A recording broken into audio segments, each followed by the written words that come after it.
Olá pessoal, eu sou o professor Leviston e essa é mais uma aula aqui no meu canal. E hoje nós vamos fazer alguns exercícios sobre distribuição eletrônica.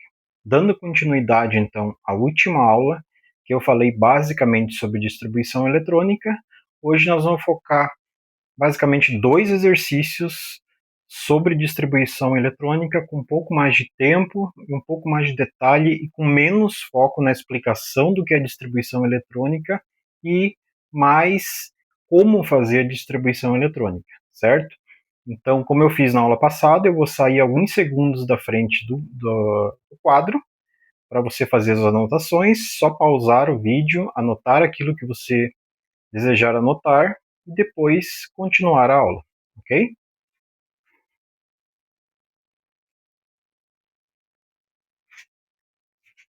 Então vamos lá para a nossa aula de hoje. Então, a distribuição eletrônica, para quem não lembra da aula passada, resumindo, é como os elétrons se distribuem dentro das camadas ou os níveis de energia.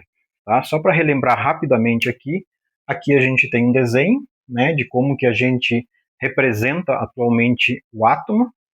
E o átomo é representado basicamente por um núcleo, onde é composto das subpartículas prótons e nêutrons, e ao redor dele a gente tem camadas e níveis de energia, onde estão localizados ali os elétrons de carga negativa. A distribuição eletrônica foi uma ferramenta criada pelo Linus Pauling para a gente entender como que os elétrons estão distribuídos nesses níveis ou nessas camadas de energia, lembrando que dentro de cada camada de energia você tem subníveis ou subcamadas de energia, tá? Que a gente viu na aula passada.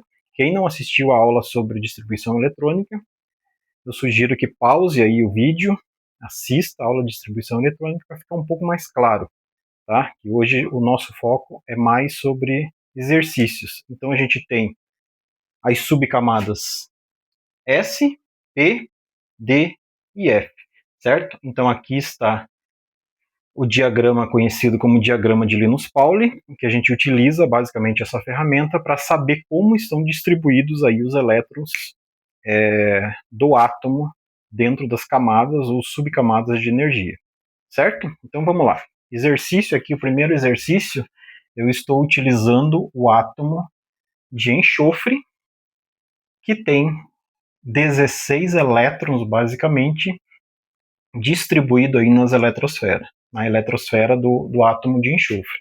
A gente não sabe exatamente como é essa distribuição ou como está distribuído, certo? Então, para isso, a gente precisa fazer e utilizar o diagrama de Linus Pauling para saber como está distribuído basicamente esses elétrons dentro das camadas de energia aí do enxofre. Então, o enxofre tem 16 elétrons e para a gente fazer a distribuição eletrônica, a gente começa ali, né, utilizando o diagrama de Linus Pauling, começando aqui pela primeira camada. Se você observar aqui desse lado, você vai ver que a primeira camada é a camada K. Nessa camada a gente tem apenas o subnível 2 e que no máximo ele pode chegar a 2 elétrons. Então vamos lá, a gente começa e lembrando, tá? Na aula passada a gente lembrou disso, na aula sobre distribuição eletrônica, que a gente não segue a ordem, basicamente, em que está escrito o diagrama. A gente não segue a ordem de 1, 2, 2, 3, 3, 3, 4, 4, 4, 4. A gente segue a ordem do da diagonal. Estão vendo aqui os desenhos do fluxo do diagonal? Então, basicamente, para a gente ordenar o diagrama de Linus Pauling, a gente segue a primeira linha, segue para a segunda, e assim vai. A gente segue basicamente a diagonal das linhas e não necessariamente a ordem que está escrita. Então vamos lá, a distribuição do átomo de enxofre. A gente sabe que ele tem 16 elétrons, né? 16 elétrons no átomo de enxofre, distribuído aí nas camadas de energia, mas a gente não sabe como que eles estão distribuídos. Então a gente começa com 1 S2 da primeira camada, 2 S2, tá?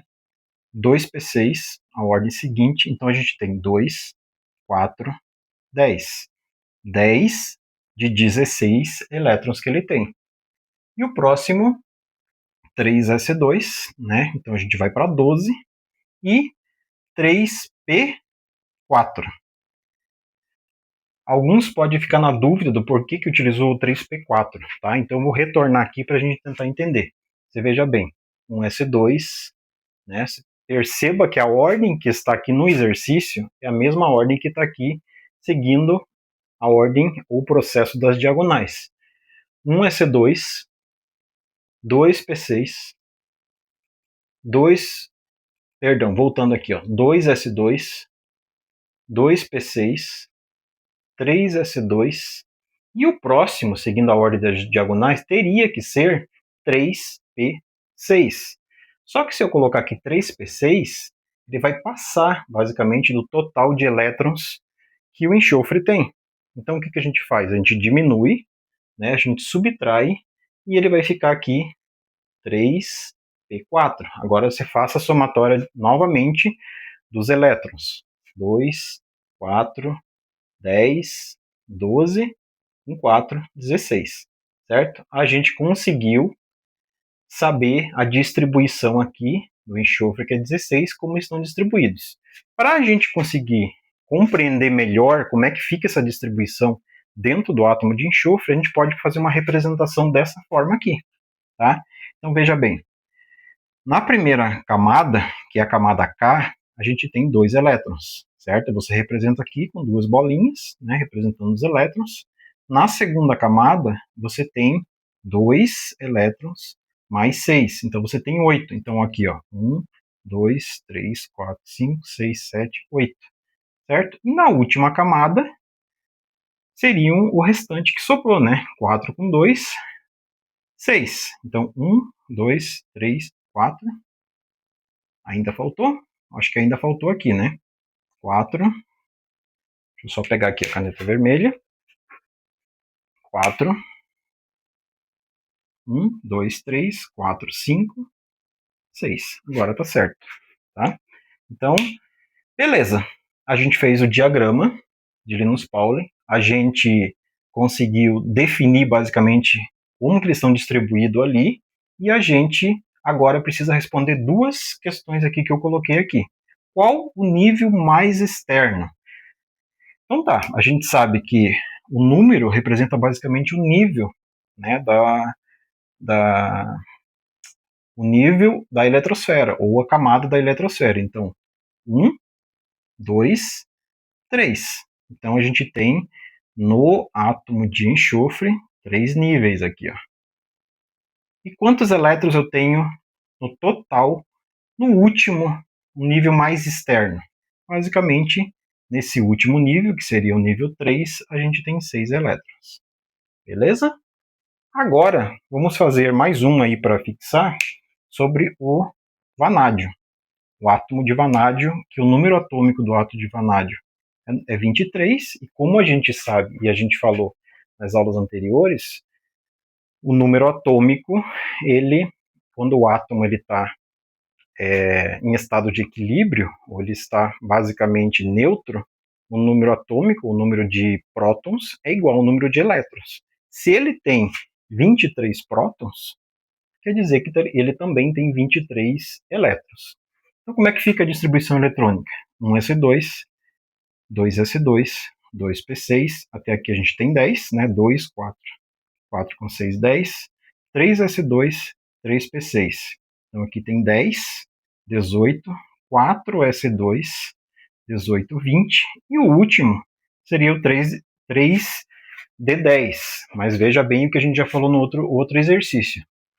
3d10, ele passaria basicamente do total de elétrons que tem o vanádio, que seria 23. Então o que a gente faz? A gente subtrai e coloca o 3 no lugar.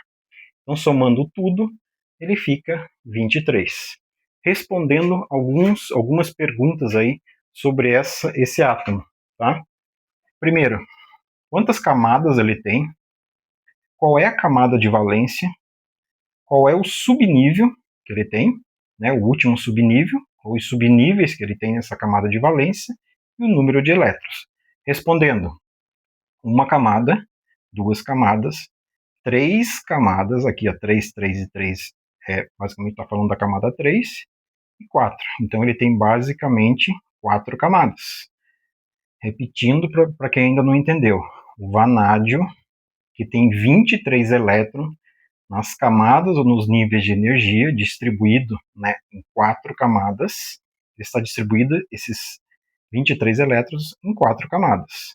Qual que é a camada de valência? O que é camada de valência? Normalmente é a última camada da distribuição eletrônica. Tá? Então a camada de valência, basicamente, é a última camada, 4s2. Qual o subnível que eu tenho nessa camada? Subnível S. Tá? E quantos elétrons eu tenho nessa camada de valência? Basicamente 2 elétrons. Beleza, pessoal? Então espero aí que esses exercícios extras aí tenha ajudado basicamente vocês a entender um pouquinho mais. E qualquer dúvida, retorne a esse vídeo, pare o vídeo, retorne na aula passada, que também tiveram alguns exercícios. Um abraço a todos, espero que tenha ajudado vocês aí nos conhecimentos de vocês, de escola, de química, e até a próxima.